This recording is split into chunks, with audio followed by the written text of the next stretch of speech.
రాష్ట్ర ప్రజలు అందరూ కూడా ఈరోజు కాళ్ళ దగ్గర ప్రభుత్వం ఉంది, నువ్వు ఏదైనా సరే చేయించుకోగలుగుతున్నావు. దాన్ని పోగొట్టుకుని మళ్ళీ చేతులు కట్టుకుని అందరి దగ్గరికి వెళ్ళి జన్మభూమి కమిటీల దగ్గరికి వెళ్ళి అడుక్కోవాలి. ఇంకా ఇప్పుడు రాష్ట్ర ప్రభుత్వం ఏర్పడిన తర్వాత మన జగన్మోహన్ రెడ్డి గారు రాష్ట్ర ప్రభుత్వం ఏర్పడిన తర్వాత అప్పుడు 10th చదివిన వాళ్ళందరూ కూడా ఈరోజు ఓటు హక్కుదారులు.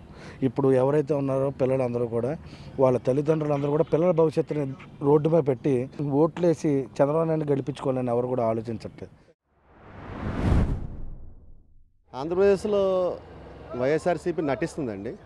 నిజానికి వైఎస్ఆర్సీపీ ప్రభుత్వం ఎలా ఉందంటే జగన్మోహన్ రెడ్డి గారు అధికారంలోకి వచ్చిన తర్వాత కూడా వారు ఒక బిజినెస్ని ప్లాన్ చేసుకున్నారు.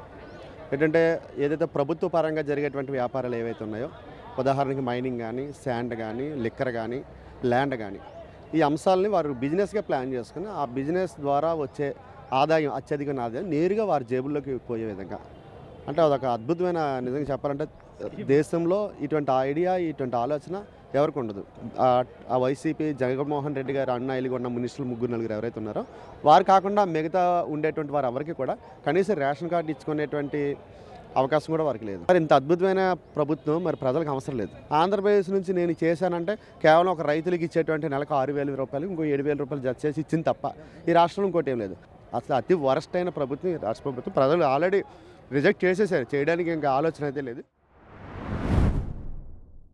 సంక్షేమ పథకాలు అన్నీ ఏమో మన సెంట్రల్ గవర్నమెంట్ ఇస్తుంటే వీళ్ళు చేసే రంగులు ఆ blue colour paint, green colour paint, white colour paint పూమేసి ప్రతిదానికిను మేము ఇచ్చేమన్నట్టు చెప్పుకుంటున్నారు. ఇప్పుడు స్టేట్లో జరుగుతున్న అభివృద్ధి పనులన్నీ సెంట్రల్ గవర్నమెంట్ ఇవే అభివృద్ధి పనులే. సో ఆంధ్రప్రదేశ్కి సెంట్రల్ గవర్నమెంటే స్టేట్ గవర్నమెంట్ కన్నా ఎక్కువ చేసిందనే అభిప్రాయం నాకుంది.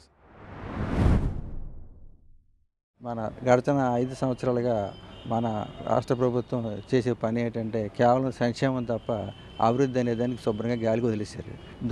దాని ప్రధాన ఉదాహరణ ఉన్న రోడ్లను అసలు వేయకపోవడం, ఏమన్నా ఉంటే బాగు చేయకపోవడం. ఇదంతా చూసి చివరికి ఏమైందంటే ఇది గుంటల కోసం రోడ్లు ఉన్నాయా అని అనిపిస్తుంది. కార్యక్రమంలో చూస్తే మోటార్ బోట్లు నడుపుతారేమో కూడా అనిపిస్తుంది. రాజధాని వికేంద్రీకరణ కావాల్సింది, అభివృద్ధి వికేంద్రీకరణ కావాలి. వీళ్ళు కేవలం ఏదో ఒక రాజధానిని 3 చోట్ల పెట్టేస్తే అభివృద్ధి అయిపోద్ది అనుకోవడం కరెక్ట్ పద్ధతి కాదు.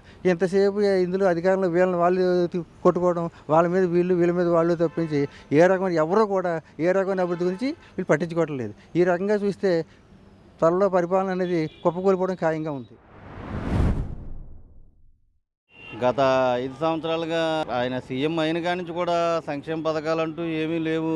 అసలు రాష్ట్ర అభివృద్ధి అన్నది ఏది జరగలేదండి. అభివృద్ధి చేస్తానన్నారు, ఏం చేశారండి? ఇప్పుడు ప్రత్యేక హోదా అన్నాడు, ప్రత్యేక హోదా లేదు. ఏదో 3 రాజధానులు అంటున్నాడు, ఒక రాజధానికే దిక్కు లేకుండా పోయింది. అసలు ఏ రకమైన అభివృద్ధి లేదు, ఎవరి దగ్గర డబ్బులు లేవు, ఏ పని పాటు లేకుండా ఉంటున్నారండి. ఇంక ఇప్పుడైతే అసలు జగన్ గారు నెగ్గే ఆలోచనే లేదండి, అసలు నెగ్గరండి, సమస్య లేదండి.